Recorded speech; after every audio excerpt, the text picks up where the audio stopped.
my story, I want to make sure that everyone understands that this story that I'm telling is from my point of view, my observations, and my experiences. This is my story, Sarah's story. So let's begin. Listen to my story. Listen to my story. It is a wonderful story. A story of opportunity.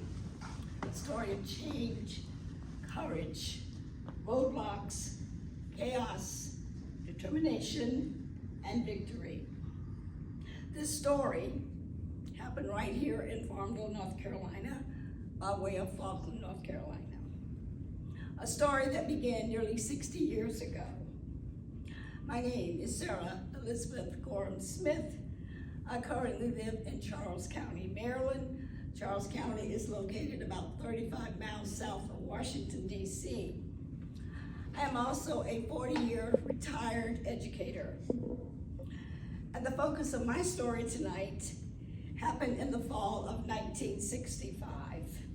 As my brother said, I, along with 3 other Black girls, integrated Farmville High School.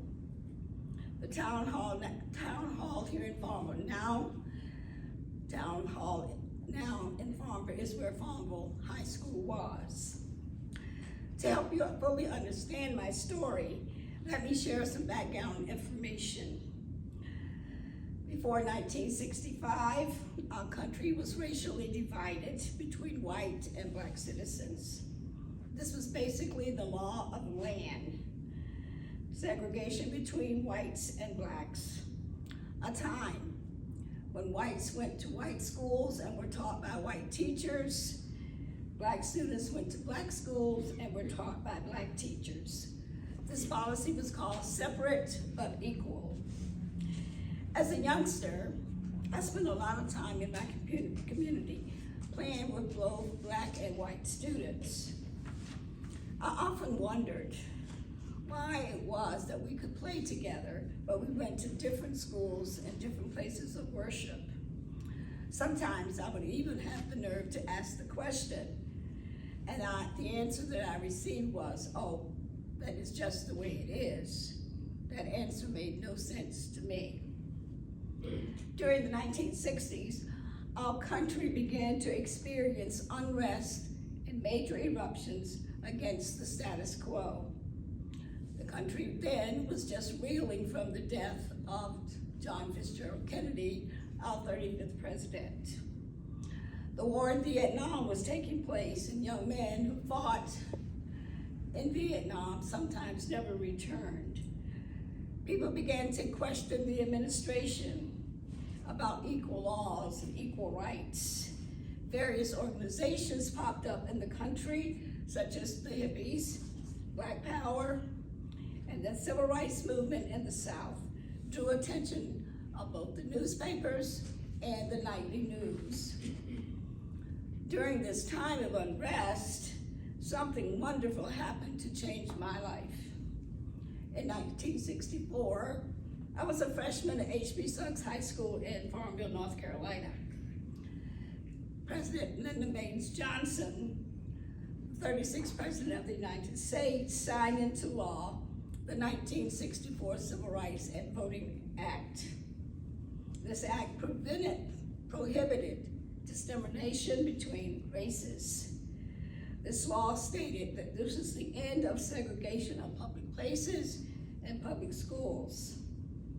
This law made it possible for students to attend the school of their choice. It also included equal voting rights.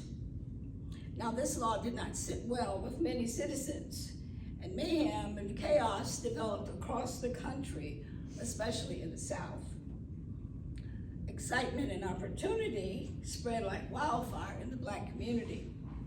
At last, the phrase from our pledge could be true: one nation under God, with liberty and justice for all. It would become a reality. The teachers and preachers and civil rights leaders began to engage students and citizens about the possibility of integrating schools and public places. I began to toss this idea around in my head. thought, maybe I can do this. I'm a pretty smart student. I make friends pretty easily. Besides, I wanted to see if the grass was really greener on the proverbial other side of the fence. So after much persuasion, I, along with 3 other very courageous girls, enrolled in Farmville High School.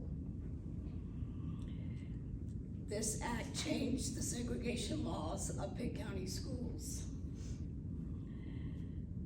This law changed my life and the lives of many people who came after me.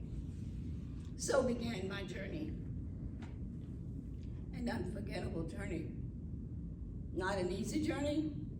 In fact, it was definitely a journey with daily, unbelievable challenges. Come with me as I tell you about the very first day at Farmville High School. Imagine, I'm a 15-year-old girl entering my sophomore year of high school.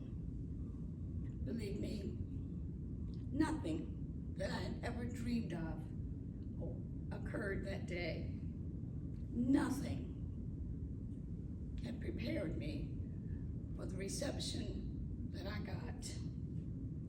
It seemed as if a circus had come to town, and I was a trapeze artist, walking the tightrope, no safety net in sight. What a spectacle to